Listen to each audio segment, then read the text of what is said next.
Norma Internacional de Contabilidad número 21. Efectos de las variaciones en las tasas de cambio de moneda extranjera. ¿Cuál es el objetivo principal de esta norma? El objetivo principal es prescribir cómo se van a incorporar en los estados financieros de una empresa o de una entidad lo que son las transacciones en moneda extranjera, los negocios en el extranjero y cómo convertir los estados financieros de una empresa de su moneda funcional a una moneda de presentación elegida, ¿sí? Em, una entidad, una empresa tiene dos tipos de actividades en el extranjero. Tiene lo que son transacciones en moneda extranjera y lo que son negocios en el extranjero. Cuando hablamos de transacciones en moneda extranjera, pues son todos los tipos de transacciones que pueda tener una entidad a lo largo de un periodo contable. Por ejemplo, la compra de algún activo, la liquidación de algún pasivo, siempre y cuando pues sea en una moneda extranjera, ¿sí? Y negocios en el extranjero pues son todas las filiales o subsidiarias que pueda tener una controladora en diferentes países eh, en el mundo, ¿verdad? Esos son los negocios en el extranjero para una empresa.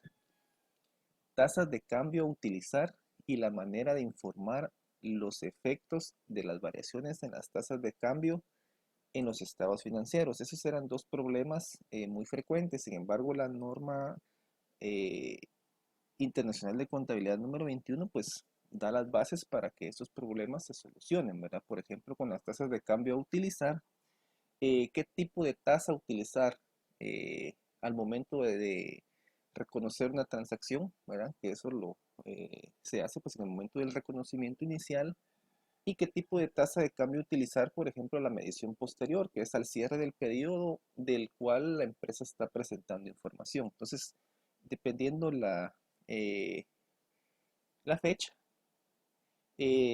así va a ser el tipo de tasa que la empresa va a tener que utilizar, dependiendo del tipo de partida, ¿verdad? Monetaria o no monetaria, que eso lo vamos a desarrollar un poquito más adelante.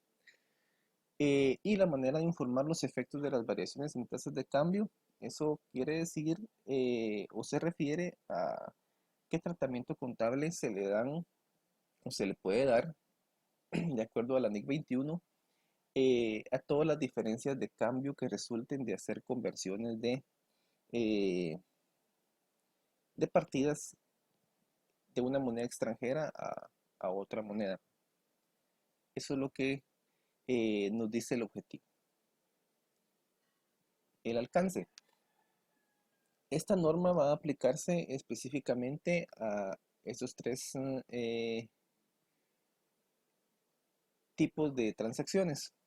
Al contabilizar transacciones y saldos en moneda extranjera, que era lo que hablamos anteriormente en el objetivo, ¿verdad? Todos los tipos de transacciones que haga la empresa, compra de activos, liquidaciones de pasivos, etc. Al convertir los resultados y la situación financiera de los negocios en el extranjero que se incluyan en los estados financieros de la entidad, ya sea por el método de consolidación o por el método de participación. ¿Sí? Cuando todos los estados financieros de las empresas o los negocios en el extranjero que tengan una controladora necesiten ser convertidos a la moneda de presentación de la controladora. ¿Sí? Ahí van a aplicar los requerimientos de esta norma. Y por último, pues al convertir los resultados y la situación financiera de una entidad en una moneda de presentación. Es similar a este segundo, ¿verdad? Solo que aquí habla de un grupo empresarial y aquí ya está hablando pues de una empresa o entidad que posiblemente no pertenezca a un grupo empresarial, ¿sí? Pero es el mismo eh, trasfondo, es la misma naturaleza, o sea, cómo convertir eh, un estado financiero con una moneda funcional a una moneda de presentación.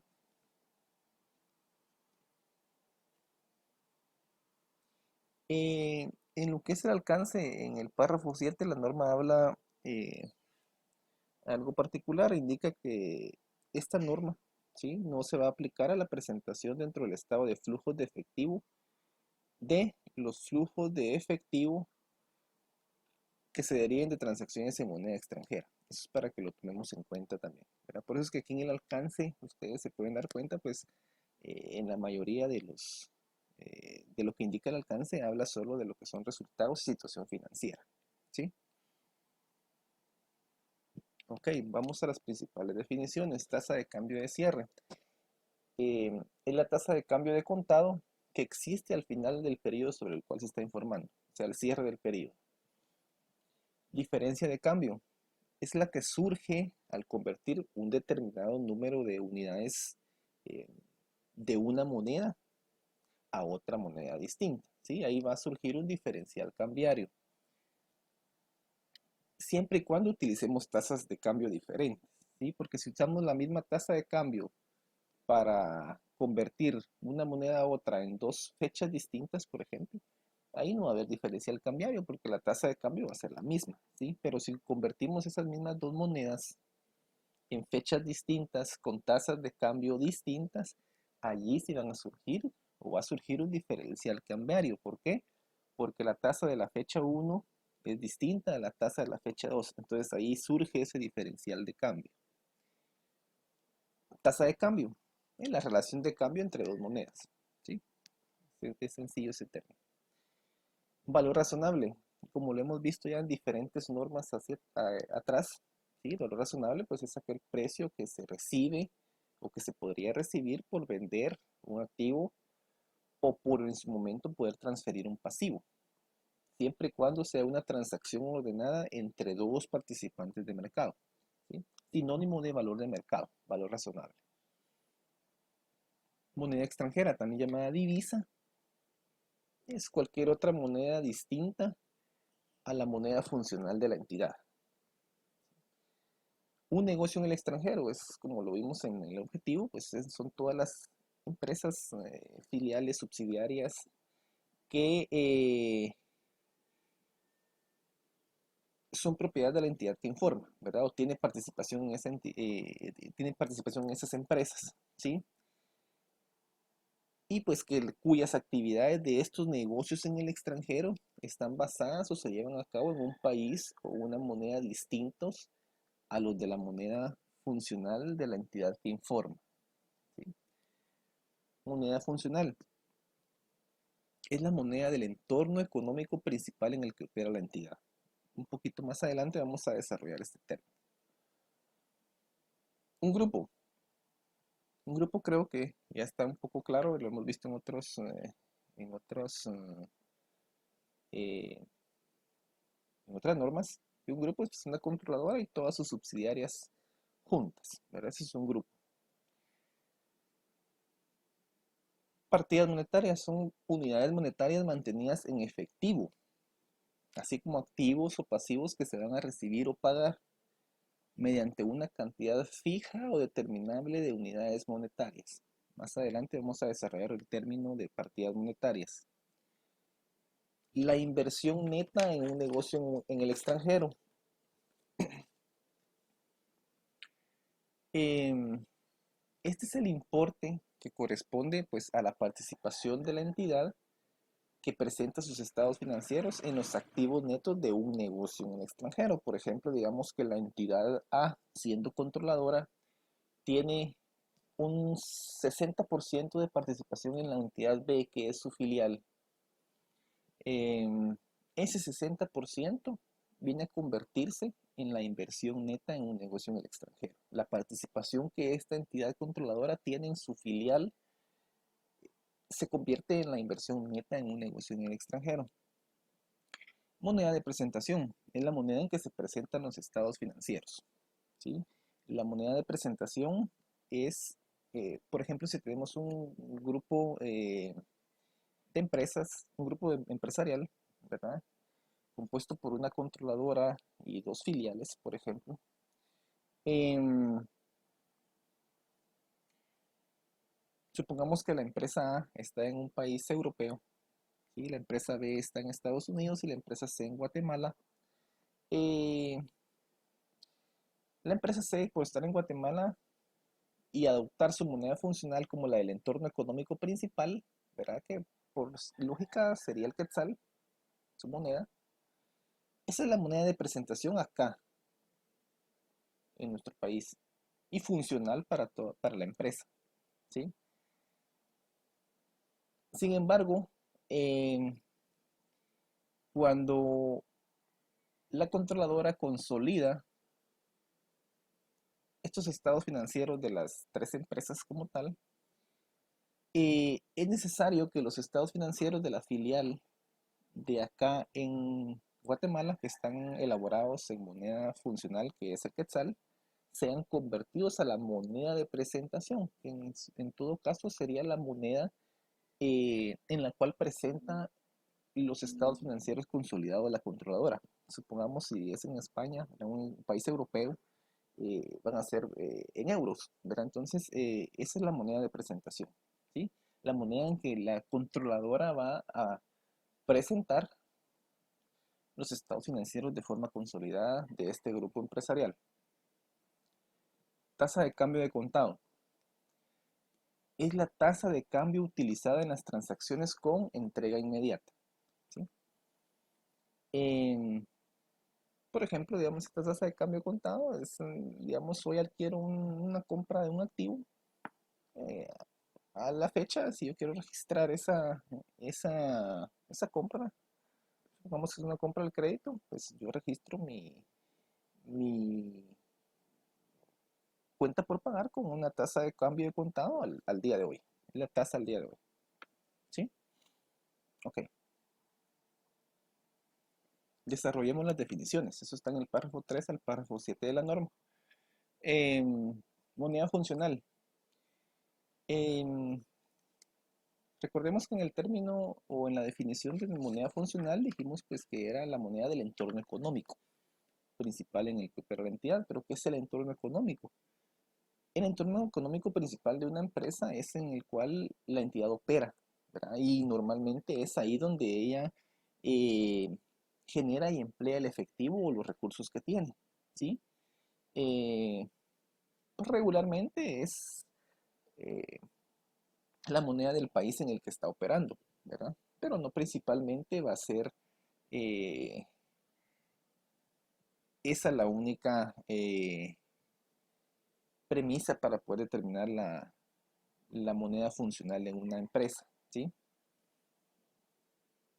La norma nos indica que pueden existir diferentes factores que la entidad puede tomar en cuenta para determinar su moneda funcional. Por ejemplo, en el párrafo 9a, la norma indica pues, que uno de esos factores va a ser la moneda, ¿sí? Y la moneda que principalmente influye en estas dos transacciones: los precios de venta de los bienes y servicios, ¿sí? Eh, y el país cuyas fuerzas competitivas y reguladoras determinen fundamentalmente los precios de venta de sus bienes y servicios. Por ejemplo, digamos, si la empresa está constituida en nuestro país, en Guatemala, eh, y su mercado principal está acá en nuestro país, pues el precio de la venta de los bienes y servicios y el país cuyas fuerzas competitivas reguladoras determinan el precio, que en este caso es nuestro país, Guatemala, pues va a ser las dos premisas principales para decir que la entidad, su moneda funcional va a ser el quetzal, ¿sí? ¿Qué otros eh, factores podemos mencionar? Por ejemplo, que los costos de mano de obra, materiales y otros costos de producción em, de bienes o de suministrar servicios sean los que impacten para el desarrollo y la determinación de la moneda funcional de la empresa, ¿sí?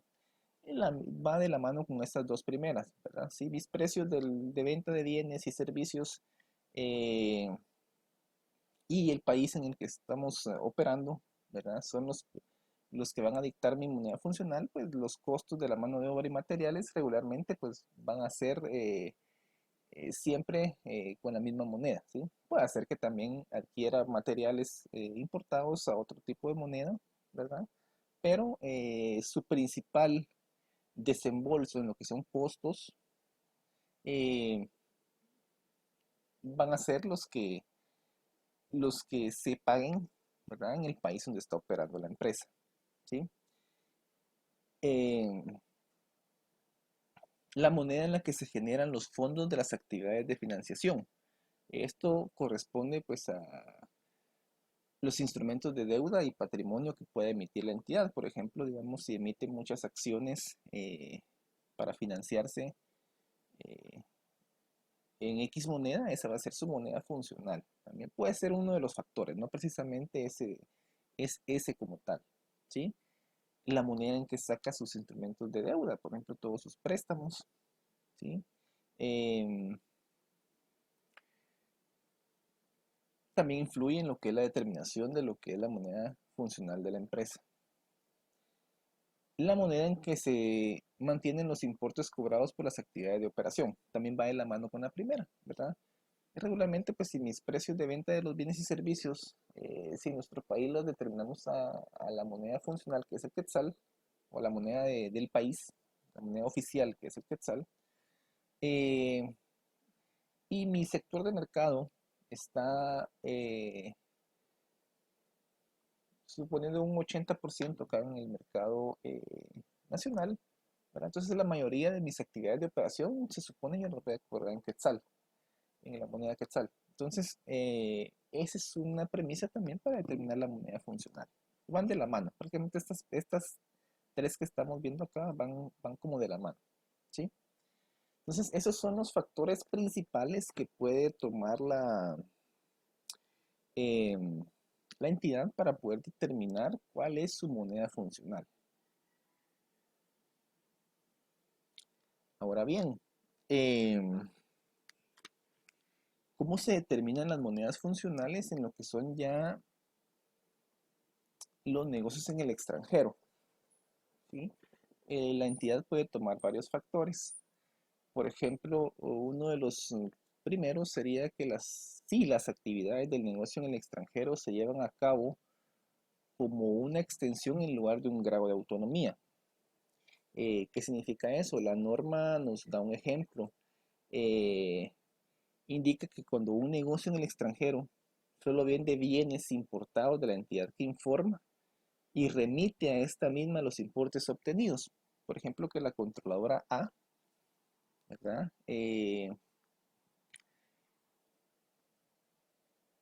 Sea la productora de bienes y que la filial B o subsidiaria B en otro país eh, sea quien distribuya estos bienes.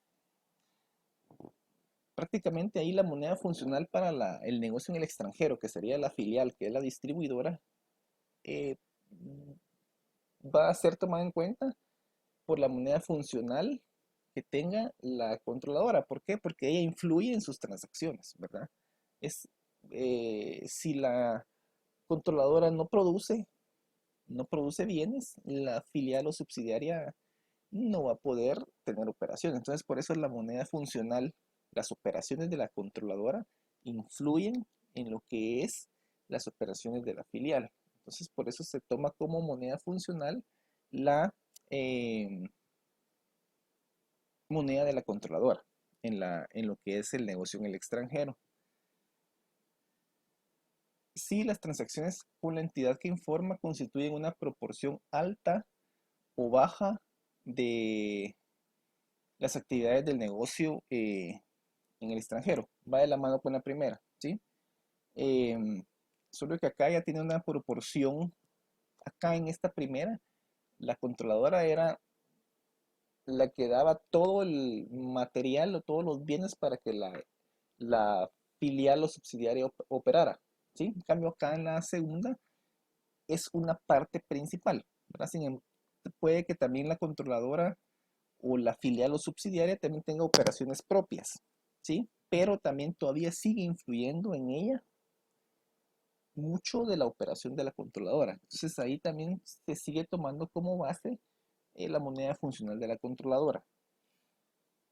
Y por último, si los flujos de efectivo de las actividades del negocio en el extranjero afectan directamente a los flujos de efectivo de la entidad que informa.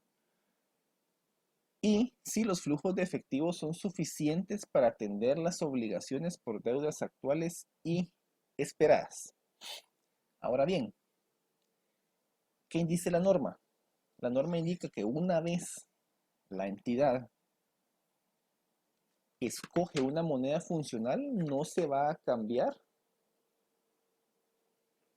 a menos que se produzca un cambio en tales transacciones, sucesos o condiciones, por ejemplo, el giro de negocio de una empresa, ¿verdad? Que pase de, por ejemplo, su nicho de mercado o su mercado principal está en el país donde opera y ese cambio, ese nicho de mercado cambia, ¿verdad? Por ejemplo, digamos que ahora ya no va a ser eh, su mayor porcentaje de ventas ya no va a estar en el mercado nacional, sino que va a estar en el mercado de exportación. Entonces puede ser que ese sea un factor para poder cambiar la moneda funcional, ¿sí? Eh, y otro factor a tomar en cuenta es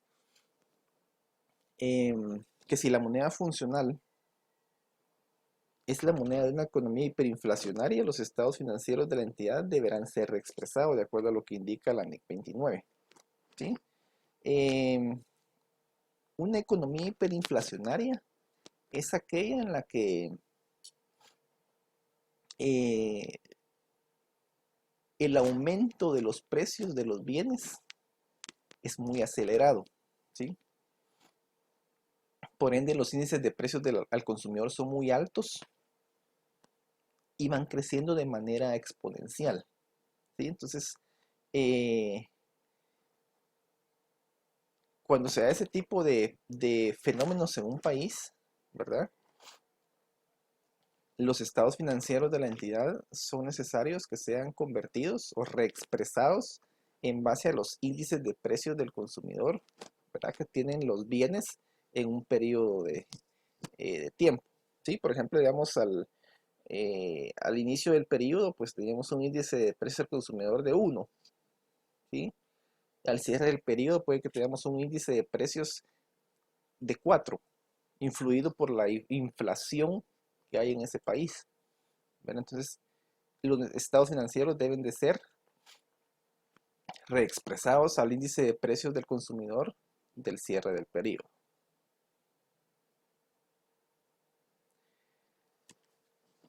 ¿Qué es una inversión neta en un negocio en el extranjero? Eh, una entidad puede tener una partida monetaria que ha de cobrar o pagar al negocio en el extranjero. Si la liquidación de esta partida no está contemplada y ni es probable que se produzca, esta transacción em, es en esencia entonces una parte de la inversión que la entidad tiene en el negocio en el extranjero, ¿sí?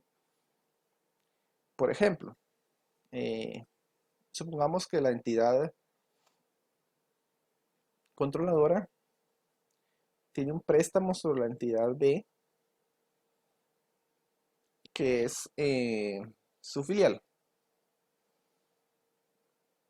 Y ese préstamo X, la entidad controladora no tiene la intención de cobrarlo, ¿sí?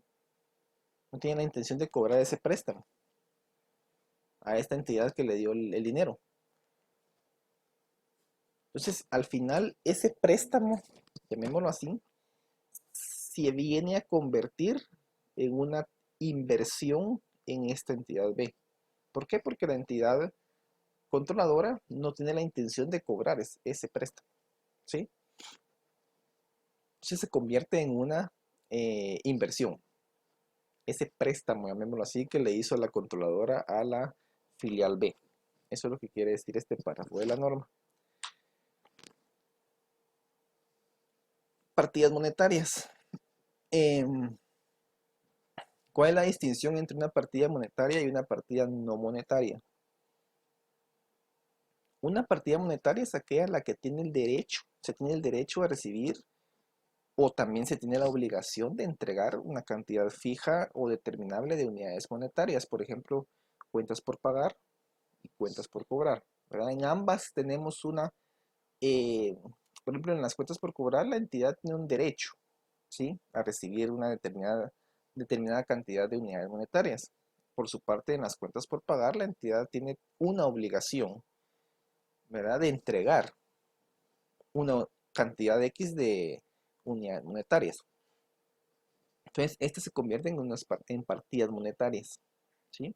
Y las no monetarias son aquellas que tienen la ausencia de un derecho a recibir una obligación o a entregar una cantidad fija o determinable de unidades monetarias, por ejemplo, las propiedades planta y equipo, los activos intangibles.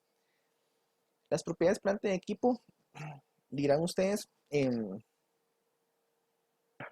pero si yo adquiero una propiedad planta y equipo, yo tengo que desembolsar dinero, plata, ¿sí?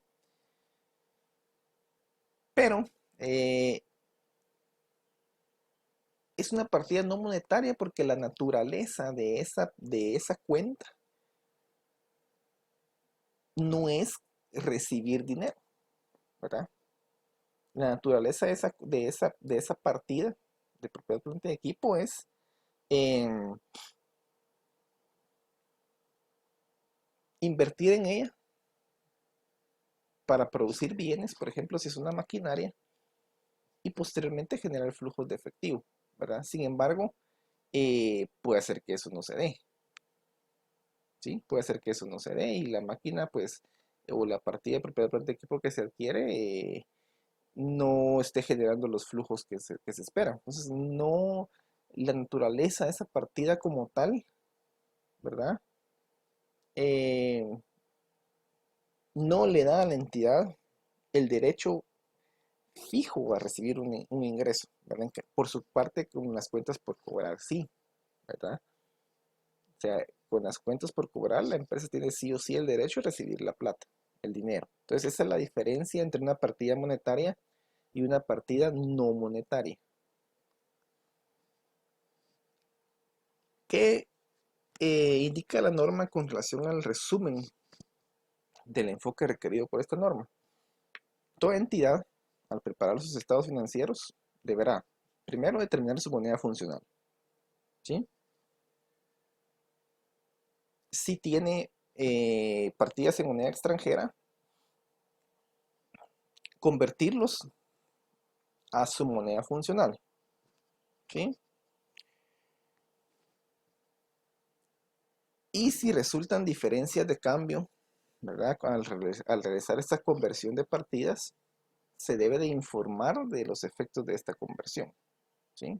¿Qué tratamiento contable se le da a esas diferencias de cambio resultantes de convertir partidas de moneda extranjera a una moneda funcional con tasas de cambio distintas, ¿sí? Recordemos también que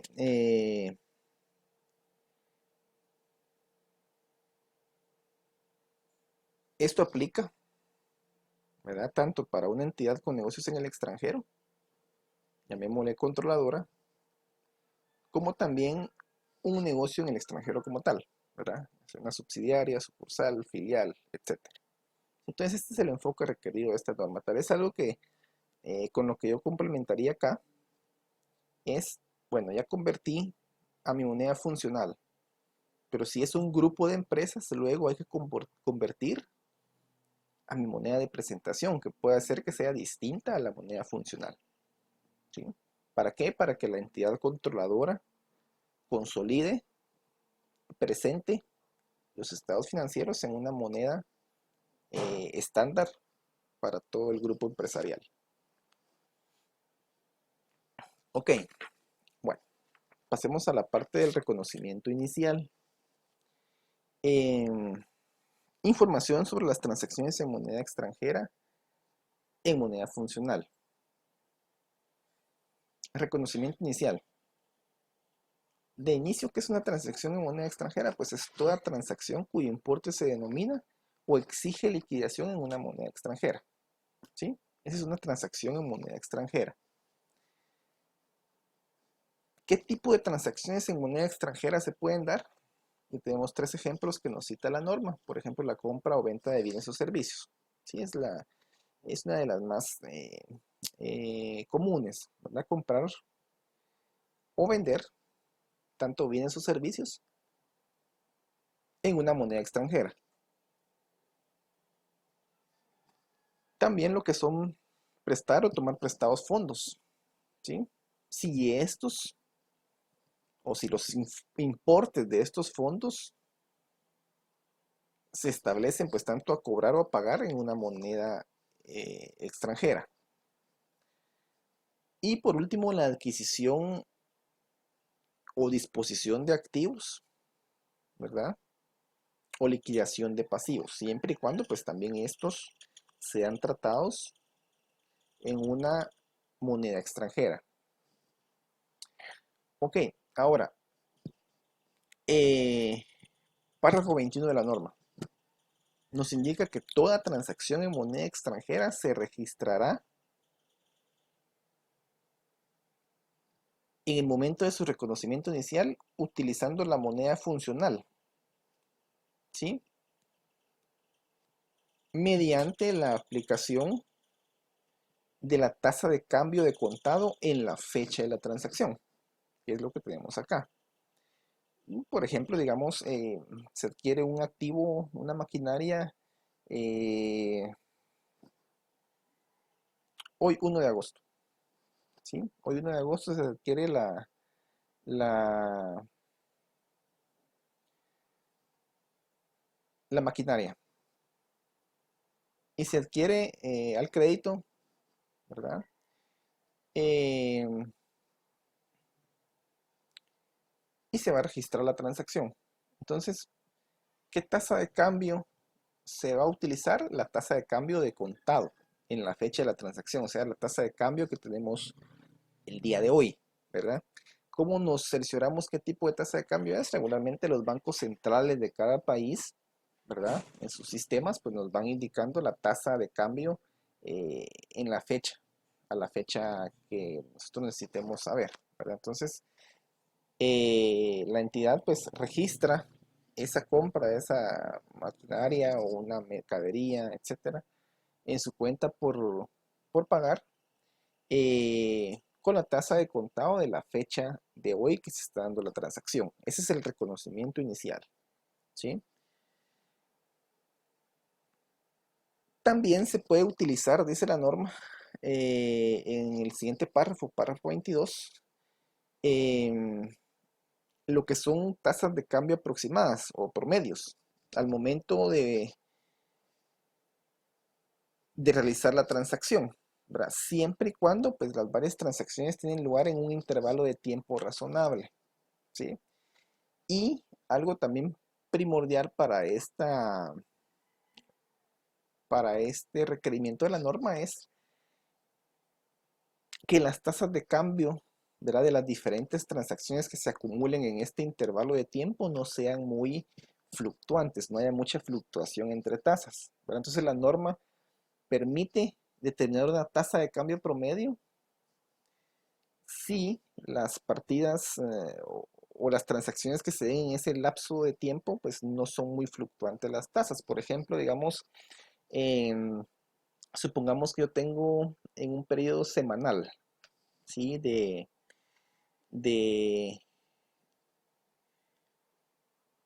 tengo 5 ingresos o 5 compras de mercadería en diferentes fechas, ¿sí? Eh, son 5 días distintos, ¿sí? Entonces tengo ingresos de lunes a viernes, tengo compras de mercaderías de lunes a viernes. La compra de lunes tiene una tasa X, la compra del martes tiene una tasa X, la compra del miércoles otra tasa, la del jueves otra tasa de cambio distinta y la del viernes otra tasa de cambio distinta. ¿Verdad que en los 5 días de la semana de esas compras yo tengo tasas de cambio diferentes? La norma me permite a mí, ¿verdad? De acuerdo al requerimiento este del párrafo 22, poder ingresar esas compras o reconocerlas inicialmente utilizando tasas de cambio promedio, ¿sí? Siempre y cuando las tasas de cada uno de los días de la semana no sean muy fluctuantes. Por ejemplo, digamos, pongamos, ¿verdad? De una tasa de cambio de quetzal a dólar, ¿verdad? En que yo tenga un promedio, o perdón, el lunes tengo una tasa de 7.80, el martes tengo una tasa de 7.82, miércoles una tasa de 7.78, jueves regreso otra vez a 7.80, viernes 7.82. Entonces, eh, ese tipo de comportamiento en esas tasas no es fluctuante, ¿verdad? Entonces a mí me da la pauta para poder ingresar o reconocer inicialmente esas compras eh, utilizando una tasa promedio de esos 5 días. Sin embargo, por ejemplo, caso contrario, el día lunes yo tengo una tasa de 7.80, ¿verdad? Martes yo tengo una tasa de 7.60, ¿verdad? Influida por X factores. Miércoles tengo una tasa de 7.50, de ahí vuelvo otra vez a 7.80, etcétera.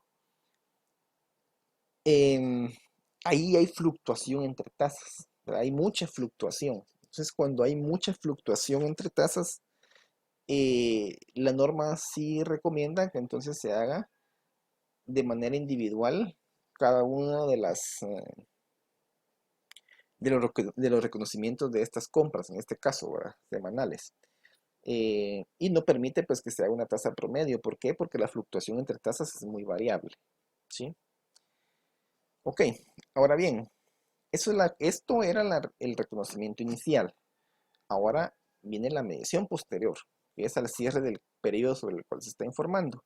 ¿Y que indica la norma? La norma indica en sus párrafos 23 al 26 que en la medición posterior o cierre del periodo, eh, la entidad, si son partidas monetarias en moneda extranjera, se van a utilizar las tasas de cambio de cierre, ¿sí? Por ejemplo, si regresamos a esta lámina de cuentas por cobrar y cuentas por pagar, que al final son una partida monetaria, ¿sí? Em,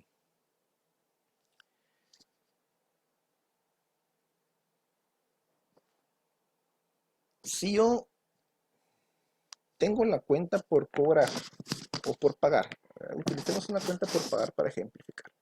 Bueno, compré la maquinaria hoy, 1 de agosto, ¿sí? Y de acuerdo a lo que indica la norma, pues esa maquinaria yo la voy a registrar en mi cuenta por pagar hoy con la tasa de cambio de contado en la fecha de la transacción. O sea, yo compré esa maquinaria que me costó a mí $1,000 y la registro a una tasa de 7.80 quetzales por dólar, por ejemplo. Ok, este es el reconocimiento inicial. Ahora bien, supongamos que eh, al final del periodo yo voy a liquidar esa partida monetaria, ¿verdad? Esa cuenta por pagar que yo tengo. Yo voy a liquidar esa partida monetaria em, utilizando la tasa de cambio de cierre. Supongamos que la liquidación de esta partida monetaria es eh, al cierre del periodo, 31 de diciembre, ¿verdad? Entonces, ahí yo tengo que liquidar esa partida monetaria, ¿verdad? Que es la compra de esas mercaderías, materias primas, por ejemplo. Supongamos que mi proveedor a mí me da 3, 4 meses de crédito, ¿verdad? Entonces yo liquido esa partida monetaria, esa cuenta por pagar, con la tasa de cambio de cierre. Puede ser que esa tasa de cambio de cierre sea de 8 quetzales por dólar. Entonces ahí ya van a surgir 20 centavos de diferencia entre tasa. Eso va a provocar un diferencial cambiario. Entonces ese es en el cierre del periodo, siempre y cuando sean partidas monetarias en moneda extranjera, la entidad utilizará la tasa de cambio de cierre. ¿Cómo verificamos la tasa de cambio de cierre? Pues en el Banco Central nos da las tasas de referencia en las fechas que estemos operando, ¿verdad? Entonces yo registré esa cuenta por pagar. Por ejemplo, hoy 1 de agosto, de esas eh, mercaderías o materias primas, por ejemplo, la registré hoy en una cuenta por pagar a una tasa de 7.80. Ese es el reconocimiento inicial, ¿sí? Ahora bien, la medición posterior es cuando posiblemente al cierre del periodo yo voy a liquidar esa cuenta por pagar. Entonces ahí la tasa de cambio ya cambió, tengo que utilizar y liquidar la tasa de cambio de cierre, que en este caso, como para ejemplo, vamos a indicar que es una tasa de 8 quetzales por dólar. Entonces, allí ya surge el famoso diferencial cambiario, ¿sí? Ahora bien, eso es para las partidas monetarias. Para las partidas no monetarias, ¿sí? Hay dos tratamientos y va a depender de cómo estén medidas esas partidas monetarias, no monetarias, perdón. Por ejemplo, una partida no monetaria medida al costo histórico. Por ejemplo, una partida de propiedad planta de equipo, ¿sí? Pero que en su medición posterior está de acuerdo a las políticas contables de medición posterior de activos fijos que tenga la empresa, por ejemplo, en base a NIC 16, indica pues que esta partida de propiedad planta de equipo va a ser medida al costo histórico, ¿verdad? Que es el costo menos la depreciación acumulada, ¿verdad? Recordemos los requerimientos de NIC 16. Cuando esas partidas monetarias, no monetarias, perdón, como la propiedad planta de equipo, están medidas al costo histórico, entonces en la medición posterior se utiliza la tasa de cambio de la fecha de transacción. La tasa de cambio en la fecha que adquirimos esta partida de propiedad planta de equipo, ¿sí? Ahora bien, siempre esas mismas partidas no monetarias, pero cuando ya el modelo de medición cambia, ya no es medida al costo histórico, sino que ahora ya es medida al valor razonable, que es sinónimo de modelo de revaluación, de acuerdo a NIC 16. Entonces yo tengo una partida no monetaria, pero medida a valor razonable, ¿sí? Entonces, en el cierre del periodo, esa partida no monetaria se va a convertir utilizando la tasa de cambio de la fecha de medición del valor razonable que hicieron la entidad. Por ejemplo, digamos, si yo tengo aquí, por ejemplo, un edificio, ¿verdad?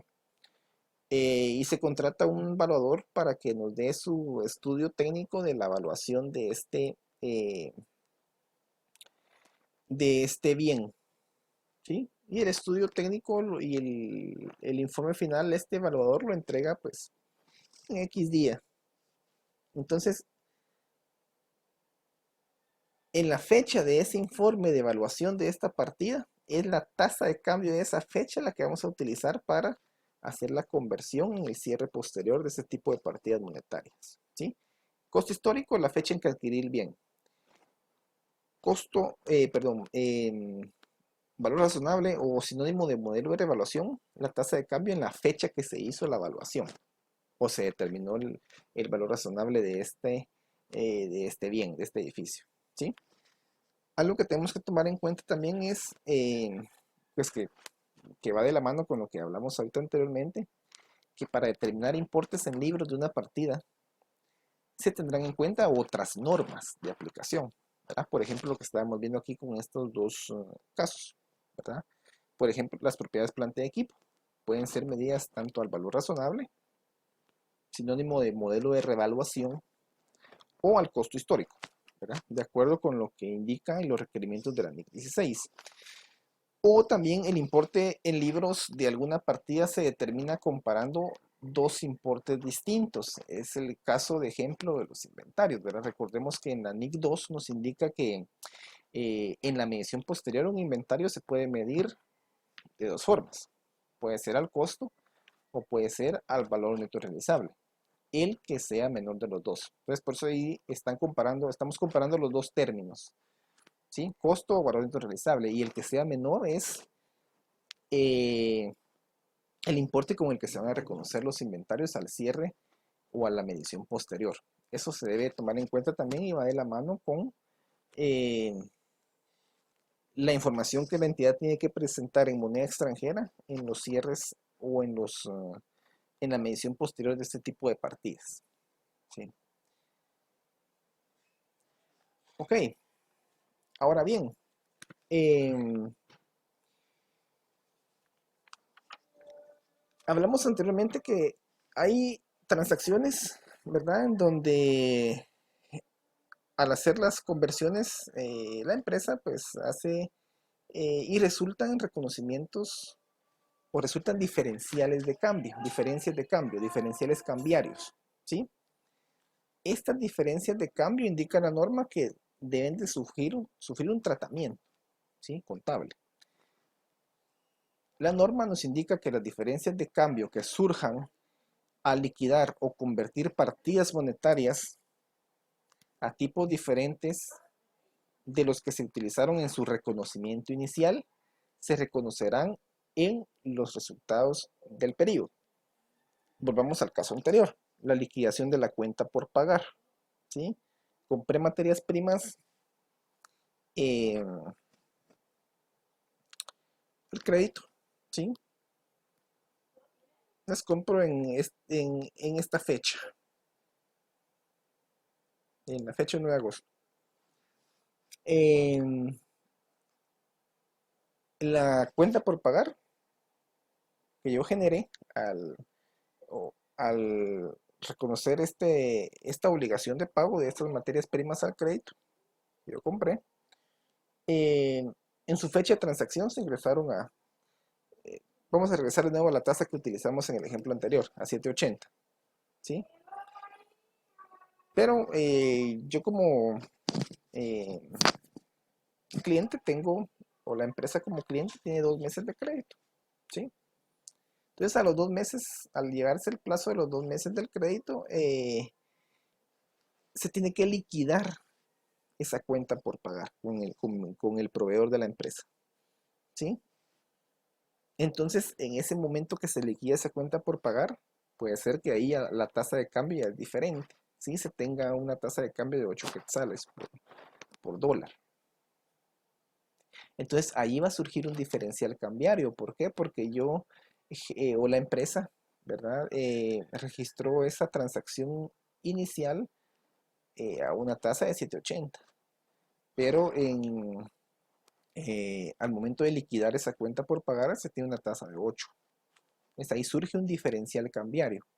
En este caso, para esta entidad va a ser una pérdida, ¿sí? Porque la tasa se incrementó al cierre del periodo o en este caso puntual, al momento de liquidar este pasivo, ¿verdad? Entonces surge ese diferencial cambiario. Entonces, ¿a dónde vamos a ir a, a reconocer estas diferencias de cambio? Por ejemplo, cuando son partidas monetarias, al resultado del periodo, ¿sí?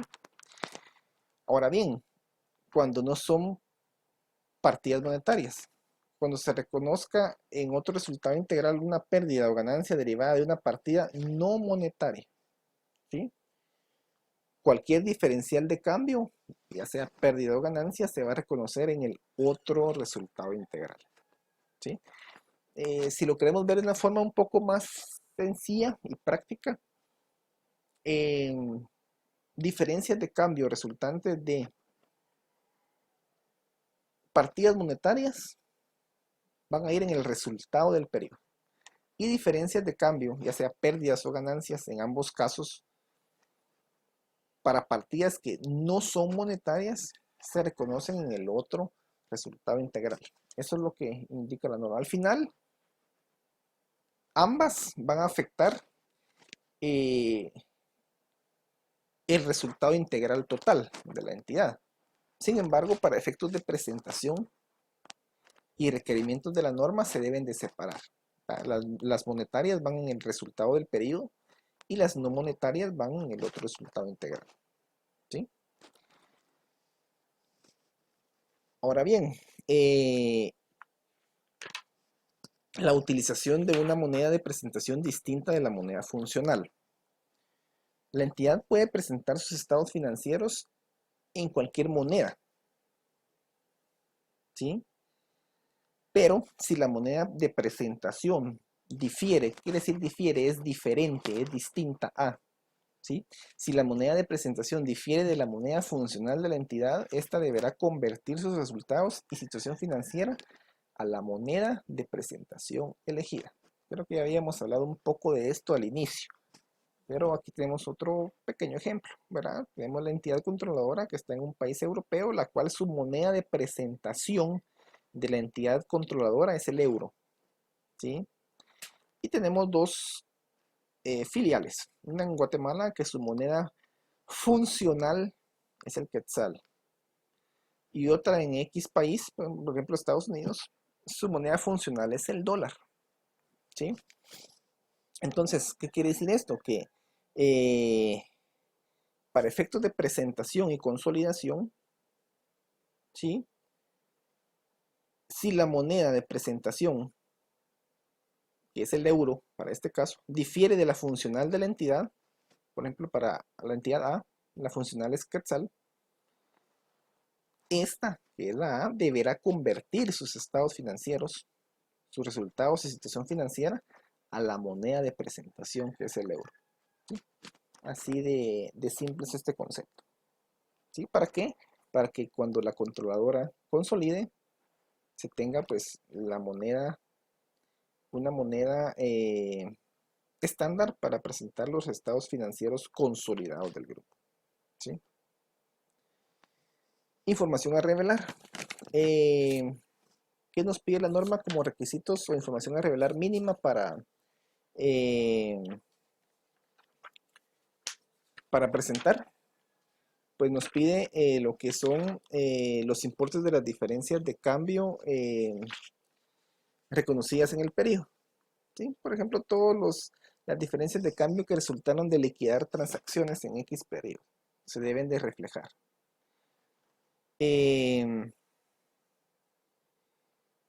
Las diferencias de cambio netas reconocidas en otro resultado integral. ¿Sí?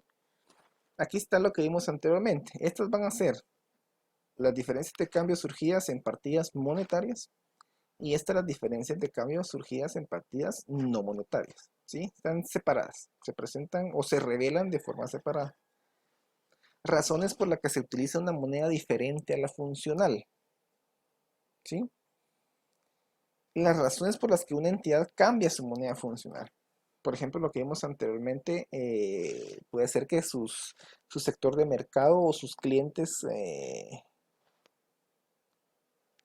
cambien, den un giro radical en la empresa, ¿verdad? De pasar de ser su 80% de mercado nacional, pasa a ser su 80% de mercado de exportación, ¿verdad? Y entonces la mayor parte de sus cobros de actividades de operación son en moneda extranjera. Entonces, eso puede llevar a la entidad a que cambie su moneda funcional. Entonces, esa es una razón que se debe de exponer o revelar. Y cuando una entidad presenta sus estados financieros en una moneda diferente de su moneda funcional. ¿Sí?